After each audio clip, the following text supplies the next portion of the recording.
بات کروں گا kidney stone گردے میں پتھری کیوں بنتی ہے اور اس کی وجوہات کیا ہیں اور کون سی ہومیوپیتھک ادویات لینے سے یہ پتھری جلد سے جلد ریزہ ہو کے آپ کے جسم سے خارج ہو جاتی ہے اور دوبارہ بننے کی ریشو بھی کم ہوتی ہے اور گردے آپ کے بہتر کام کرتے ہیں۔ چلتے ہیں اس ویڈیو کی طرف، لیکن اس سے پہلے میری آپ سے گزارش ہے، اگر آپ نے میرے چینل کو سبسکرائب نہیں کیا تو کائنڈلی میرے چینل کو سبسکرائب کر دیں تاکہ میری ہر آنے والی ویڈیو آپ کو موصول ہو سکے۔ کڈنی سٹونز گردے کی، پہلے کڈنی کی میں بات کروں گا۔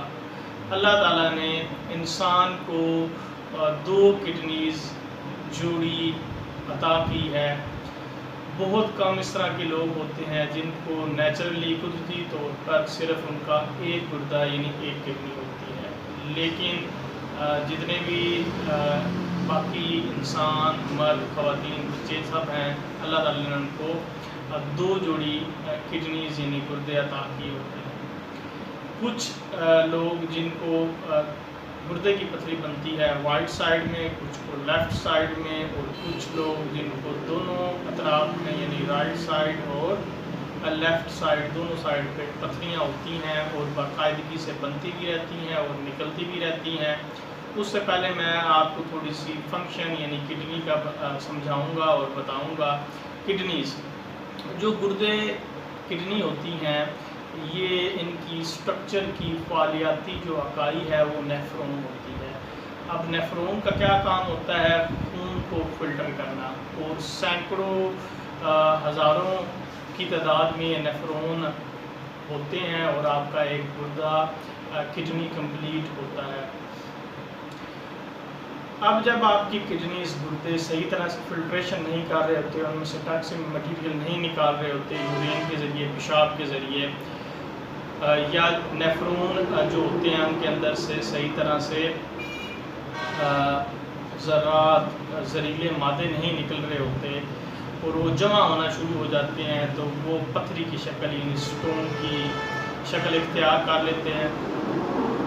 ان کی بھی آگے کئی اقسام ہوتی ہیں جو پتھریاں کڈنیز گردوں میں بنتی ہیں، جیسے کیلشیم آکسیلیٹ ایک اس کی مثال ہے، ایگزامپل ہے، جو کڈنی گردے میں پتھری بنتی ہے۔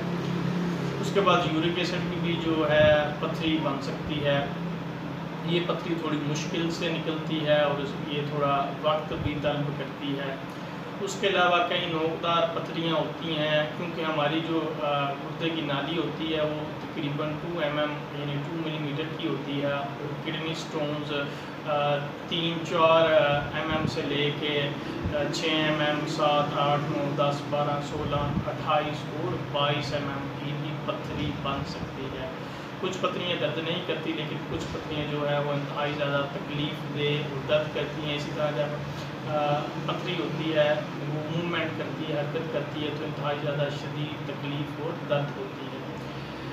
اب میں آپ کو بتاؤں گا ہومیوپیتھک کی ادویات جو آپ نے استعمال کرنی ہے۔ اگر آپ کو رائٹ سائڈ میں کڈنی سٹون ہے، پتھری ہے، 1 پتھری ہے، 2 ہیں، 3 ہیں، یا بڑے سائز میں، چھوٹے، تو آپ نے ہومیوپیتھک کی دوائی لائکوپوڈیم پوٹنسی میں لینی ہے۔ وہ کس پوٹنسی میں لینی ہے؟ وہ آپ نے 1 m کے اندر لینی ہے، اور پہلے دن آپ نے کیا کرنا ہے؟ لائکوپوڈیم 1 m کی 3 خوراکیں لینی ہیں، صبح، دوپہر، شام، 1 کپ پانی کا، اور اس کے اندر 10 قطرے لائکوپوڈیم 1 m کے ڈال کے لینے ہیں۔